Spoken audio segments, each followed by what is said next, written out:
Сәлем достар, бүгін біз 4-ші сыныпқа арналған ағылшын тілі пәні бойынша жаттығуларын орындайтын боламыз. 27-ші бет, 22-ші жаттығу.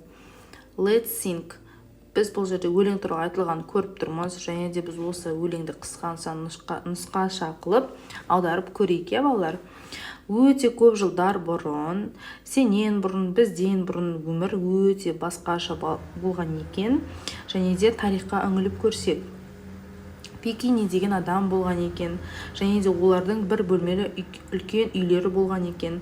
Олар бірге көлдің жағасында Баркасақ деген жерде жүзген екен. Олар және де өздерінің қолдарымен киім тіккен екен, және де осы туралы біз апайларыңа өте қызықты етіп айтып беруіміз керек. Және де екінші тапсырмаға келетін болсақ, 23-ші. What's the main idea of the song choose деп тұр, бізде бұл жерде А және В вариантын біреуін таңдауымыз керек, және де біз таңдаймыз А вариантын.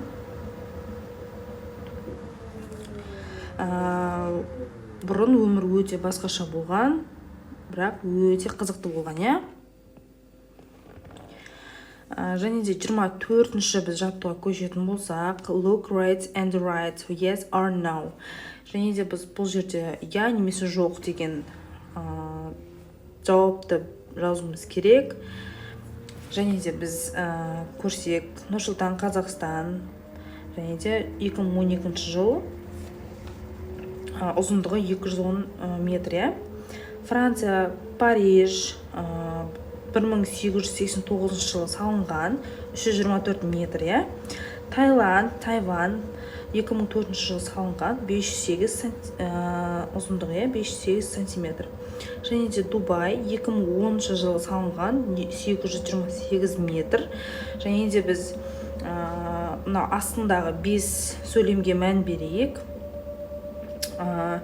Эфелеве башня построили раньше всех. Жаңағы осы суреттегі төртеуінен ерте салынған ба деп тұр, бізге сұрақ. Біз бұл жерге yes деп жауап береміз. Біздерге бірінші сұрақта бізге көрсетіліп қойған, мысал ретінде. Және де екінші сұрағымызға көшейік. Екінші сұрағымызда бізде болады жоқ болады, нет. No.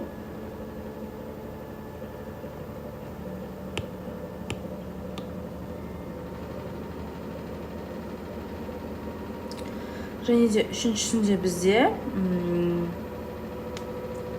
yes болады. Және де төртіншісінде бізде no. Бесіншісінде бізде yes.